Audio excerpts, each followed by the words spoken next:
Hello दोस्तों। इस episode की स्टार्टिंग में हमें दिखाया जाता है कि क्विन अपने दोनों भाइयों के साथ डिवाइन वर्ल्ड की ओर जा रहा होता है। वहीं पे मंकी कहता है कि बिग ब्रदर आखिर डिवाइन वर्ल्ड कैसा होगा, जिसे सुनकर के क्विन कहता है वो तो तुम खुद चल के वहाँ पे देख लेना, क्योंकि हम लोग कुछ देर में ही वहाँ पहुँचने वाले हैं। मगर तभी वो जो टेलीपोर्टेशन एरे होता है उसमें क्रैक्स पड़ने लगते हैं और वो तीनों के तीनों इधर उधर घूमने लगते हैं, जिसकी वजह से मंकी काफ़ी ज़्यादा डर जाता है और अपने बिग ब्रदर क्विन का नाम चिल्लाना शुरू कर देता है।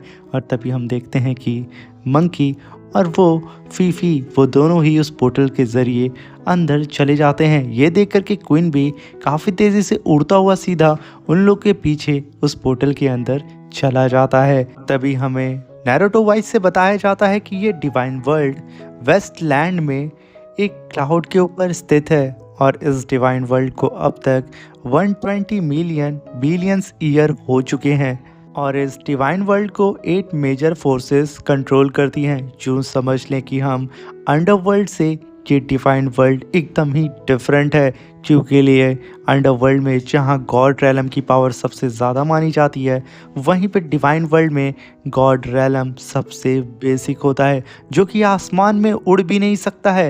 यूँ समझ लीजिए divine world law of haven और अर्थ का एक रीइंकार्नेशन है। इसे बनाने के लिए कई सारी मेजर फोर्स जो कि काफ़ी ज़्यादा पावरफुल थी, उन्होंने इसका निर्माण किया था। और इस डिवाइन वर्ल्ड में अंडरवर्ल्ड का वही कल्टीवेटर एंटर कर सकता है जो कि 8 सुप्रीम पावर ऑफ ओरिजिन को पूरी तरीके से कल्टीवेट करके अपना ब्रेक थ्रू गॉड रैलम में कर ले। भी वो अंडरवर्ल्ड से सीधा डिवाइन वर्ल्ड में आ सकता है और तभी हमें डिवाइन वर्ल्ड का सीन दिखाया जाता है, जो कि एक पूल के किनारे एक सिपाही खड़ा होता है जो कि अपनी कैप्टन से कहता है कि कैप्टन, आखिर यहाँ पे वो सारे डिसेबल्स कब आएंगे, क्योंकि हम लोग तो यहाँ पे 100 साल से इंतज़ार कर रहे हैं।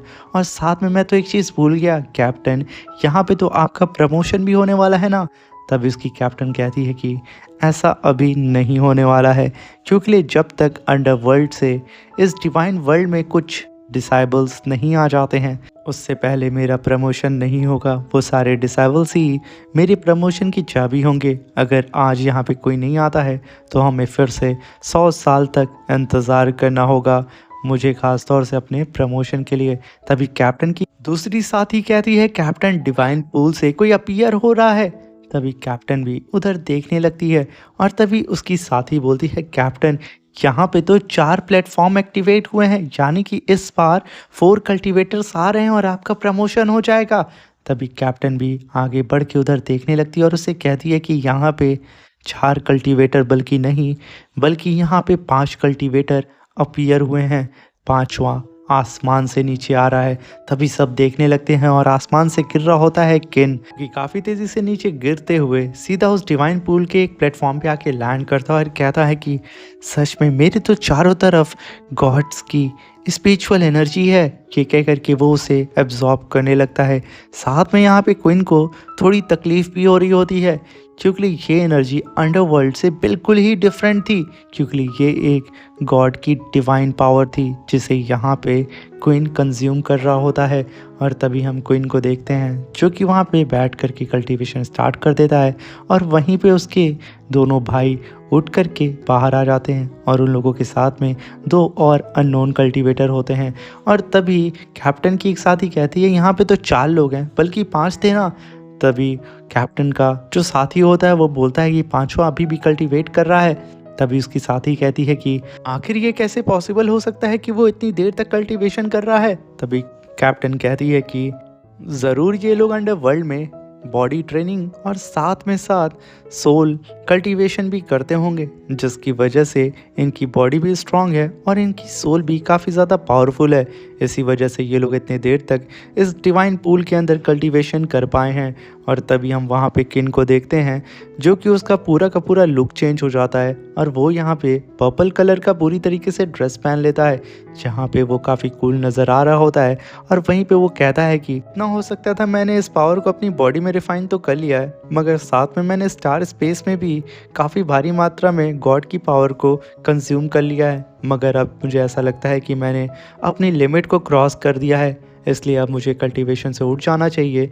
ये कह कर के वो अपनी कल्टीवेशन से उठता है और सीधे उस प्लेटफॉर्म के सहारे अपने भाइयों की ओर जाने लगता है, जिसे देख करके कैप्टन का साथी कहता है कि कैप्टन, इतनी देर तक इस कल्टीवेटर ने यहाँ पे बैठ के कल्टीवेशन किया है और गॉड की डिवाइन पावर को कंज्यूम किया है, जो कि सच में इम्पॉसिबल था क्योंकि आज तक कोई भी कल्टीवेटर इतनी देर तक नहीं बैठा था। तो कहीं ऐसा ना हो कि इसकी बॉडी में ओवर पावर को कंज्यूम करने की वजह से ब्लास्ट हो जाए। जिसे सुनकर के मंकी तुरंत भागता हुआ सीधे अपने बिग ब्रदर की ओर जाता और कहता है, बिग ब्रदर आप ठीक तो हो ना? तभी कैप्टन अपनी पावर से उसे तुरंत वहाँ पकड़ लेती है और वो जैसे ही यहाँ पे क्वीन के पास पहुँचता उससे पहले ही वो उसे पीछे खींच देती है और कहती है कि गधे, तुम यहाँ पे बेवजह ही परेशान हो रहे हो। अगर तुम्हारा भाई इतनी देर तक उस स्पिरिचुअल पूल के अंदर बैठा था और उसकी एनर्जी को एब्जॉर्ब कर रहा था तो यूं समझ लो तुम्हारे भाई के ऊपर डिवाइन वर्ल्ड की ब्लेसिंग है, इसीलिए वो इतनी देर तक उस स्पिरिचुअल पूल के अंदर बैठा था।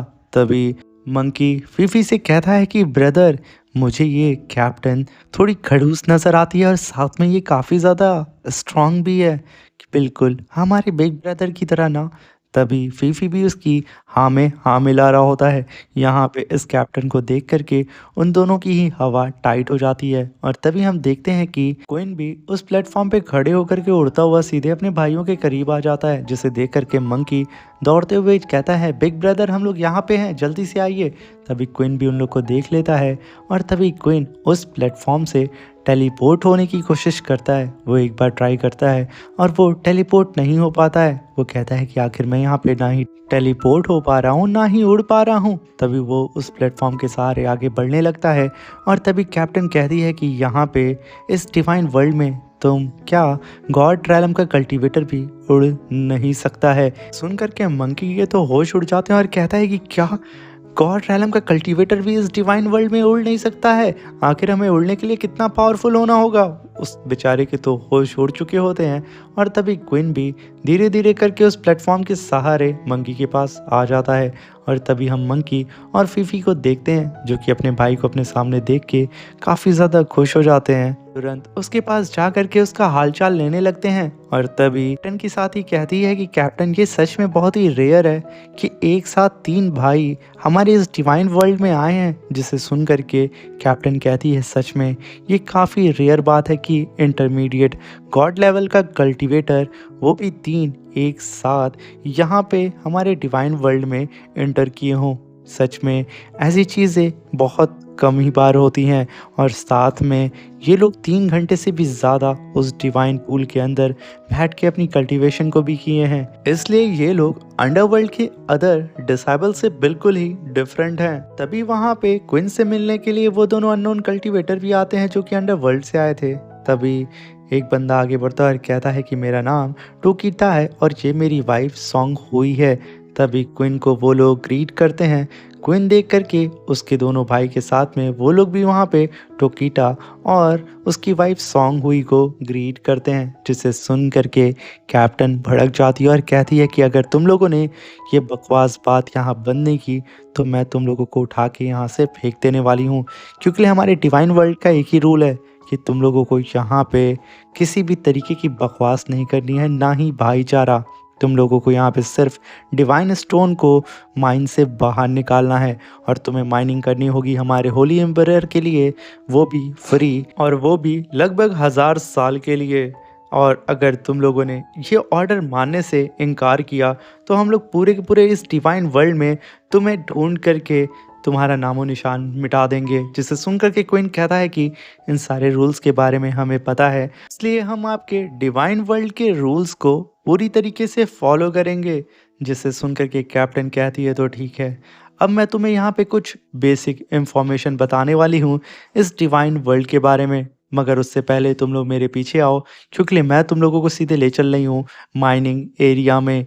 ये कह करके वो उन लोग को माइनिंग एरिया में लेके आ जाती है और बताती है कि हमारा डिवाइन रैलम बिल्कुल ही डिफरेंट है अंडर वर्ल्ड से, क्योंकि ना ही यहाँ पे तुम उड़ सकते हो, टेलीपोर्ट भी नहीं हो सकते और साथ में तुम अपनी कॉन्शियसनेस का भी इस्तेमाल नहीं कर सकते हो। अगर मैं साफ शब्दों में डिवाइन वर्ल्ड की कल्टीवेशन को बताऊं तो यूँ समझ लो कि तुम्हारी कॉन्शियसनेस अगर इंटरमीडिएट गॉड रैलम की है तो तुम 10 मीटर्स तक ही अपनी कॉन्शियसनेस को यूज़ कर सकते हो। अगर तुम गॉड लेवल से थोड़ा सा ऊपर हो तो 100 मीटर्स तक अपनी कॉन्शियसनेस को यूज़ कर सकते हो। अगर गॉड रैलम के ऑर्डिनरी मास्टर हो, जिसे दो टाइप में इसे डिवाइड किया गया है, पहला गॉड, दूसरा गॉडेस। और गॉडेस में भी टोटल 3 लेवल हैं, पहला अपर, दूसरा मिडिल और तीसरा लोअर आता है। और मैं तुम्हें बता दूं कि गॉडेस से भी ऊपर एक और कल्टीवेटर होता है, वो होता है गॉड किंग। और गॉड किंग से भी ऊपर एक और कल्टीवेटर होता है जिसे हम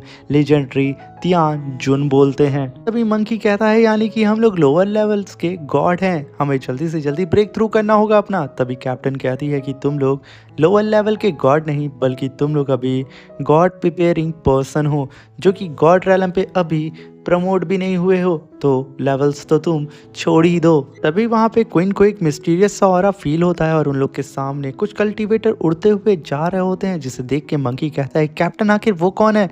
तभी कैप्टन कहती है ये लॉर्ड वो यी यांग हैं, जिन्हें ये गॉड स्टोन माइन की रिस्पॉन्सिबिलिटी या यूं कह लो कि इन्हीं इसका चार्ज दिया गया है। फिर कैप्टन कहती है कि मंकी तुमने पूछा था ना कि तुम कब अपना ब्रेक थ्रू करोगे गॉड रैलम पे, तो यूं समझ लो सोल रैलम के बाद जो सबसे नॉर्मल रैलम बोला जाता है वो होता है लोअर लेवल गॉड्स। और अगर देखा जाए तुम लोग अगर गॉड रैलम पे ब्रेक थ्रू करना चाहते हो तो तुम्हें जिनदान रैलम पे ब्रेक थ्रू करना होगा।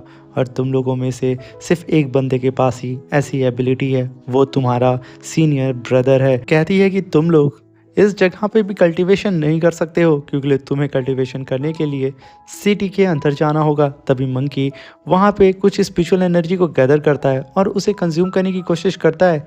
तभी वो कहता है कि फिर ब्रदर ये तो सही कह रही है, मैं तो यहाँ पे एनर्जी को कंज्यूम नहीं कर पा रहा हूँ। अभी कैप्टन कहती है कि तुम्हें कल्टीवेशन के लिए सिटी के अंदर जाना होगा क्योंकि इस डिवाइन वर्ल्ड के रूल हैं कि कोई भी कल्टीवेटर इस माइनिंग एरिया में कल्टीवेट कर ही नहीं सकता है, उसे किसी न किसी सिटी के अंदर जा कर के ही कल्टीवेशन करनी होगी, तभी वो स्पिरिचुअल एनर्जी को अपने अंदर कंज्यूम कर सकता है। साथ में तुम्हें डिवाइन स्टोन की भी ज़रूरत पड़ेगी, मगर मैं बता दूं भले ही तुम्हें डिवाइन स्टोन मिल जाए मगर फिर भी तुम अपना रैलम ब्रेक थ्रू करने में 10 मिलियंस ईयर भी लगा सकते हो या उससे ज़्यादा।